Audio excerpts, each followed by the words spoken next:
topic of the discussion is analysis of variance in regression analysis. जब हम regression analysis conduct कर रहे होते हैं तो significance एक बहुत important role play कर रही होती है. ये significance बहुत different हवालों से हम study कर सकते हैं. एक significant हम study कर सकते हैं y intercept के हवाले से, एक significance हम study कर सकते हैं slope के हवाले से. सिमिलरली एक सिग्निफिकेंस ऐसी भी है जो y इंटरसेप्ट और स्लोप को मिला के जो कंप्लीट रिग्रेशन बनता है उसके हवाले से हम स्टडी करेंगे. यानी y इंटरसेप्ट अलहदा तौर पे हो सकता है सिग्निफिकेंट हो, स्लोप सिग्निफिकेंट ना हो. ये भी पॉसिबल है कि y इंटरसेप्ट सिग्निफिकेंट ना हो और स्लोप सिग्निफिकेंट हो, लेकिन इन दोनों को मिला के जो कंप्लीट रिग्रेशन बनता है क्या वो सिग्निफिकेंट है या नहीं. ये कंप्लीट रिग्रेशन भी तो है ना. अगर आप अपने जहन में वो एक स्कैटर प्लॉट के ऊपर वो ट्रेंड लाइन लेके आए, जो कि हम अक्सर करते हैं, अगर आप स्क्रीन के ऊपर देखें तो आपको ये ट्रेंड लाइन जो है वो नज़र आ जाएगी. इस ट्रेंड लाइन के दो कंपोनेंट हैं. एक कंपोनेंट जो है वो इसका y इंटरसेप्ट है, यानी वो पॉइंट है जहाँ पे ये y एक्सिस को कट कर रही है, और एक पैरामीटर इसका वो एंगल है जिस एंगल से ये डाउनवर्ड मूव कर रही है. इन दोनों को मिला के ये लाइन बनती है. इन दोनों को मिला के जब लाइन बनती है तो क्या ये लाइन इन होल सिग्निफिकेंट है या सिग्निफिकेंट नहीं है, इसका फैसला हम रिग्रेशन एनालिसिस से करते हैं. और रिग्रेशन एनालिसिस के हवाले से जब हम इसकी सिग्निफिकेंस की बात करते हैं तो सिग्निफिकेंस के रूल वही हैं जो हमने पहले बनाए थे. यानी हम 3 लेवल को स्टडी करेंगे, 1% को, 5% को, 10% को, और बारी बारी हम ये देखेंगे कि क्या सिग्निफिकेंस की वैल्यू 1% यानी 0.01 से कम है तो हम ये कहेंगे कि ये 1% लेवल के ऊपर सिग्निफिकेंट है. अगर उसकी सिग्निफिकेंस की वैल्यू 0.05 से कम है तो हम ये कहेंगे कि 5% से कम है. लेकिन सबसे पहले से सवाल पैदा होता है कि ये होल रिग्रेशन की सिग्निफिकेंस हम कैसे कैलकुलेट करेंगे.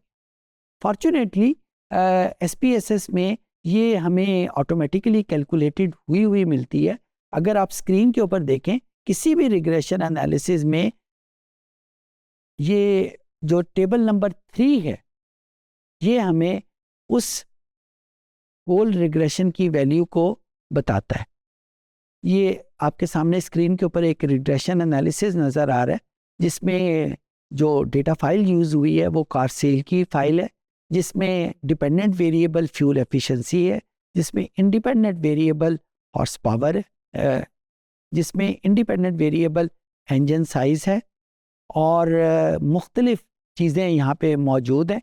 अगर आप टेबल नंबर 3 के ऊपर जाएं जिसकी हेडिंग ANOVA है, इसको मिला के पढ़ें तो हम इसको एनोवा टेबल भी बोलते हैं.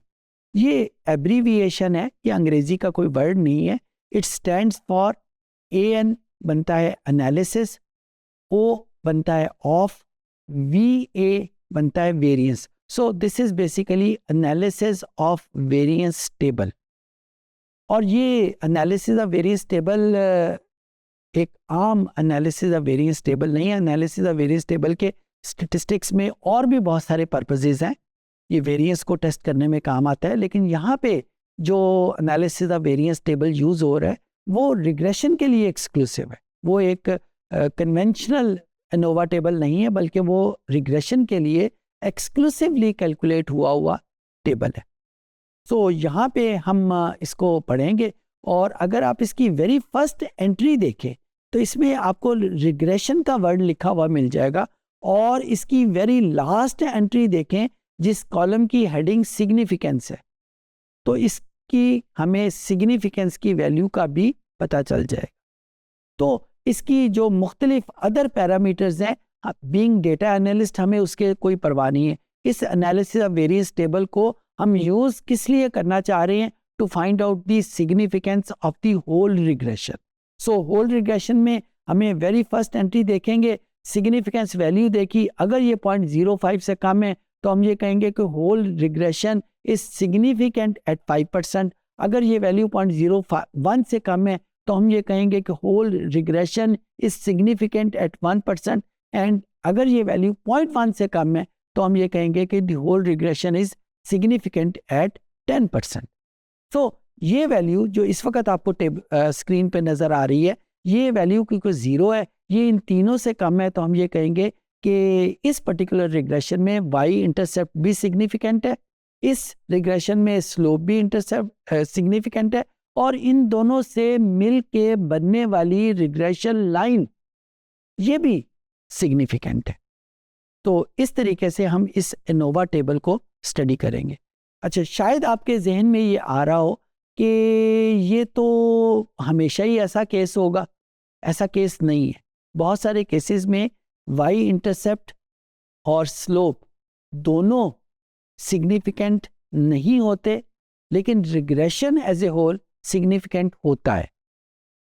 Similarly is the other way around कि वाई इंटरसेप्ट और स्लोप दोनों सिग्निफिकेंट हैं और regression as a whole significant नहीं है, क्योंकि इन सारे फार्मूलों के पीछे जो मैथ है वो डिफरेंट है, इनके पीछे का जो कॉन्सेप्ट है वो डिफरेंट है।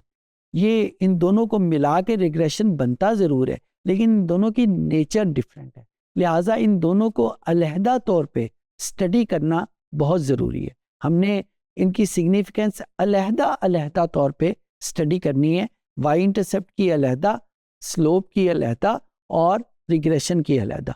वाई इंटरसेप्ट और स्लोप की रिग्रेशन हमें टेबल नंबर 4 में मिल जाती है, जबकि रिग्रेशन एज ए होल की सिग्निफिकेंस हमें टेबल नंबर 3 जिसकी हेडिंग एनोवा है वहां पे मिलती है।